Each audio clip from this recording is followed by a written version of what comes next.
Hoje, vamos analisar um caso da segunda metade do século XX. Então, relaxe enquanto vamos para a Espanha. Piedade Martínez del Águila nasceu em 1953 em uma pequena vila na província de Múrcia, no sudeste da Espanha. Ela tinha dois irmãos mais velhos, um chamado José Antônio e o outro chamado Manuel. O pai dela, chamado Andrés, vinha de uma família humilde e rural, e como muitos homens da vila, trabalhava em uma fazenda local. Ele trabalhava muitas horas, mas o salário era baixo e, apesar de sua dedicação, nunca havia dinheiro extra para pequenos agrados para a família. Sua esposa, chamada Antônia, ficava em casa cuidando da casa e das crianças. Alguns dos vizinhos tinham se mudado para cidades espanholas maiores, e Antônia se perguntava se fazer o mesmo poderia significar conseguir uma casa maior, um padrão de vida melhor e mais oportunidades para seus filhos. Ela sabia que seus dois filhos e sua filha eram felizes na vila, brincando com os amigos, na praça e nos muitos campos ao redor. Na época, havia um boom de construção na Espanha, pois o governo havia começado a construir muitas moradias sociais. Esses imóveis estavam sendo disponibilizados para compra ou aluguel a preços muito acessíveis. Algumas dessas casas foram construídas no bairro Del Carmen, em Múrcia, uma cidade no sudeste da Espanha famosa por sua arquitetura, grandes praças e belos jardins. Era também a cidade mais próxima da vila onde a família Martínez del Águila vivia. Diversas fábricas eram inauguradas e pessoas do campo chegavam em busca das novas oportunidades de trabalho. Andrés recebeu uma oferta para treinar e se tornar um pedreiro, e ajudar na construção das muitas casas necessárias para os trabalhadores e suas famílias que estariam chegando à cidade. Sua esposa, Antônia, ficou empolgada com isso. Ela estava muito feliz por começar uma nova vida. E embora ela estivesse um pouco preocupada que sua filha Piedade pudesse sentir falta dos amigos, acreditava que viver em Múrcia significaria que, no futuro, todos os seus filhos poderiam encontrar empregos com salários melhores, especialmente porque mais indústrias estavam surgindo na região e a Espanha estava se tornando mais industrializada. No entanto, as coisas ficaram mais difíceis para a família quando, nos anos seguintes, Antônia deu à luz mais 7 filhos. Apesar do salário melhor do marido, o dinheiro dele não era suficiente para sustentar a família grande. Os filhos mais velhos aprenderam a ler e escrever, mas tiveram que abandonar os estudos para trabalhar e ajudar nas necessidades financeiras da família. José Antônio, de 16 anos, que era o filho mais velho, seguiu os passos do pai e conseguiu um emprego como aprendiz de pedreiro, enquanto seu irmão de 14 anos, Manuel, conseguiu emprego como operário metalúrgico. Piedade agora tinha 12 anos e sempre gostou de brincar no bairro. Mas agora, com tantos irmãos e sendo ela a filha mais velha, sua mãe dependia dela para ajudar a cuidar dos mais novos.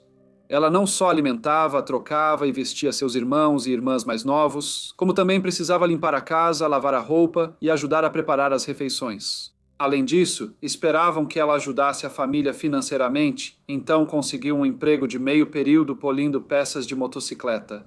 Às vezes, seu irmão de 10 anos, Jesus, e sua irmã de 8 anos, Cristina, ajudavam ela nessa tarefa. A mãe dela preparava comida para vender nas ruas, mas no início de 1965 ela já estava grávida de 6 meses. A casa aconchegante que eles tinham antes agora estava lotada de crianças e peças de motocicleta, e as condições de vida deles haviam piorado drasticamente. Naquela época, a Espanha estava passando por um período de grande transformação política e social.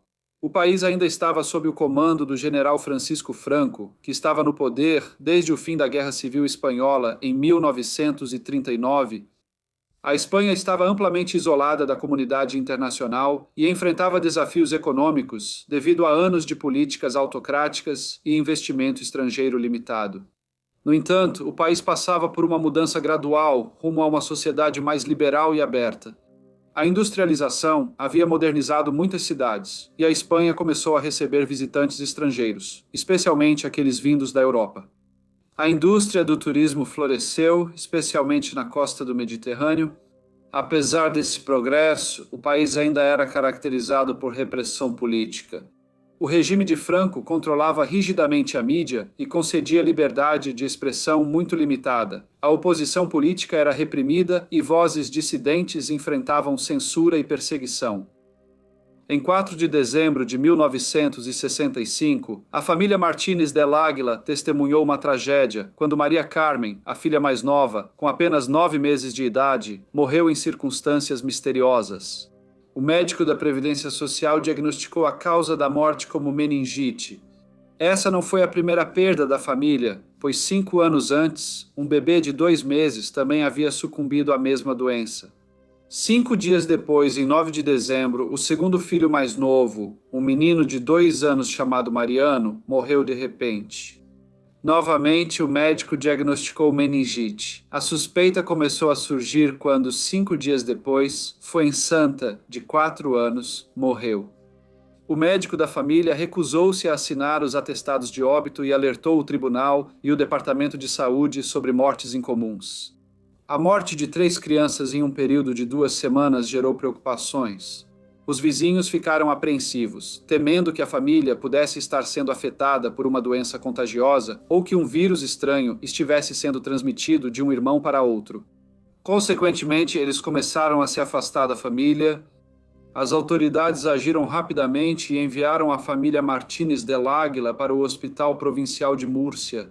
A princípio, suspeitou-se que as crianças morreram por intolerância alimentar. Mas, após realizarem vários exames, os médicos confirmaram que não haviam encontrado nada de anormal e a família pôde voltar para casa a tempo do Natal. No entanto, 2 semanas depois, em 4 de janeiro de 1966, o então filho mais novo, Andrés, de 5 anos, adoeceu e morreu. 4 dos filhos de Martínez del Águila morreram em menos de um mês de diferença entre si e todos pareciam estar com boa saúde antes de sua morte repentina. As mortes tinham um padrão estranho. As crianças estavam morrendo em ordem crescente de idade e todas apresentaram exatamente os mesmos sintomas. Os corpos começavam a apresentar uma erupção cutânea feia e marcas que ficavam mais escuras, como hematomas. Também desenvolviam manchas roxas. Isso vinha acompanhado de febre, seguida de desmaios e convulsões fortes. Então elas morriam, ainda sem saber o que estava causando essas mortes estranhas e trágicas. Os médicos em Múrcia removeram os órgãos internos de Andrés e Fuensanta e os enviaram para Madrid para análise. No Instituto Nacional de Saúde daqui, não foi detectada a presença de nenhum vírus, então os órgãos foram encaminhados ao Instituto de Toxicologia. Posteriormente, os corpos das 4 crianças foram exumados. O laudo toxicológico confirmou que, sem dúvida, todas as crianças haviam sido envenenadas. Foram encontrados vestígios de DDT e cianeto de potássio. Na Universidade de Múrcia, os médicos realizaram um experimento com 21 cobaias e alguns cães. Eles queriam saber quanto veneno era preciso para matar alguém, porque eles não tinham certeza se as vítimas haviam ingerido o veneno sem saber de alguma forma ou se ele havia sido dado a elas de propósito. Após seus experimentos, eles concluíram que as crianças haviam sido envenenadas deliberadamente. Eles enviaram suas descobertas à Brigada de Investigação Criminal. Os primeiros suspeitos, logicamente, foram os pais, Andrés Martínez del Águila e sua esposa, Antônia, que foram presos. Antônia estava em estágio avançado de gravidez, e por causa disso, ela foi mantida na maternidade do Hospital Provincial San Juan de Oz. Enquanto seu marido passou por uma avaliação de saúde mental no Centro Psiquiátrico El Palma, a notícia da morte das crianças logo se espalhou por toda a Espanha, chamando a atenção de uma publicação semanal chamada El Caso. Essa revista, conhecida por sua cobertura de ocorrências estranhas e mistérios, enviou um jornalista para entrevistar as crianças Martínez del Águila. Todas as crianças receberam uma cama no hospital para serem cuidadas pela mãe e observadas pela polícia e equipe médica. O padre local também era um visitante frequente.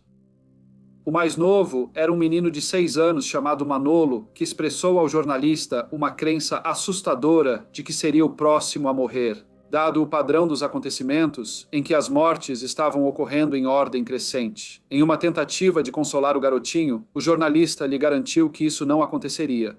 O repórter observou que Piedad realmente não interagia com ele.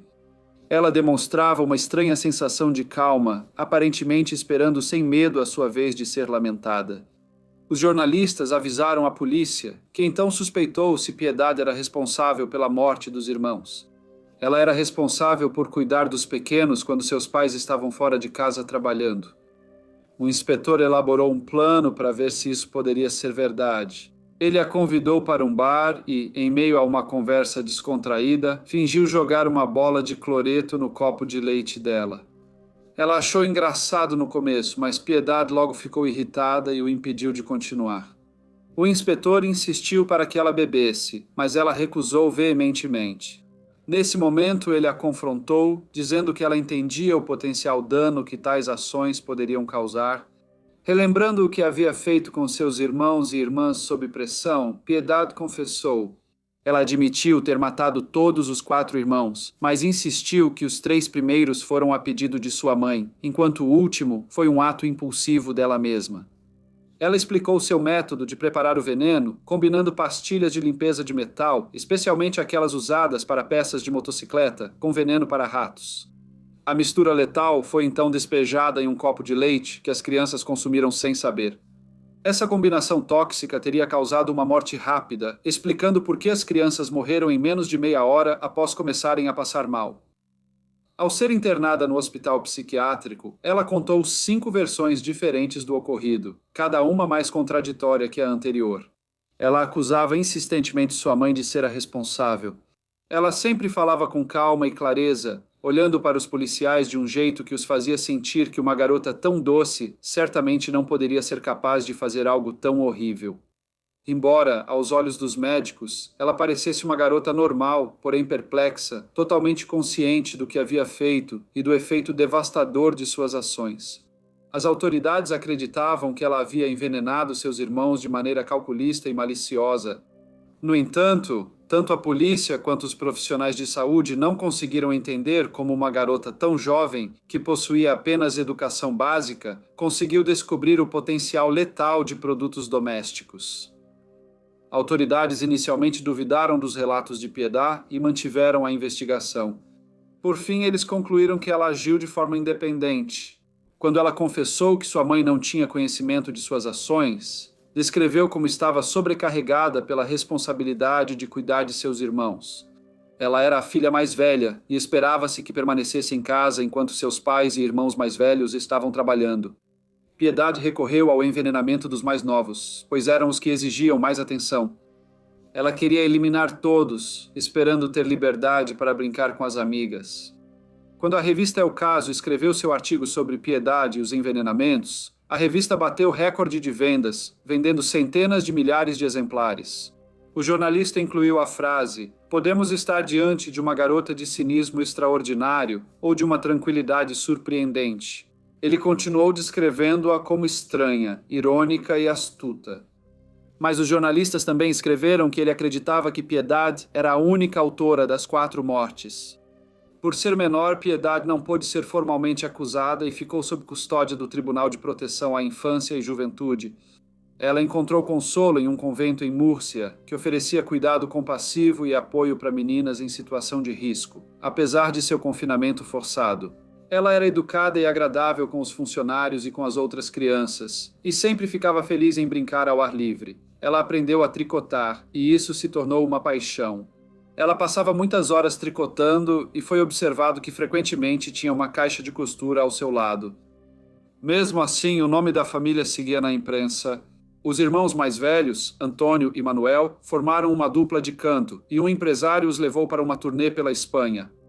Essa carreira não durou muito. Antônio também tentou se tornar toureiro, mas, novamente, suas tentativas de ficar famoso na Espanha por algo além de ser o irmão de Piedade Martínez del Águila fracassaram. Com o passar do tempo, tanto Antônio quanto Manuel ficaram conhecidos pela polícia por suas atividades ilegais. Eles acabaram sendo presos pelo roubo de uma motocicleta e, alguns anos depois, Antônio foi considerado culpado pelo assassinato de um taxista e condenado à prisão perpétua.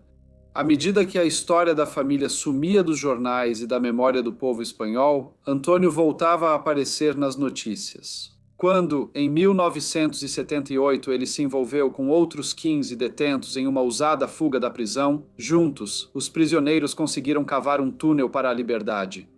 Porém, foram capturados novamente logo após.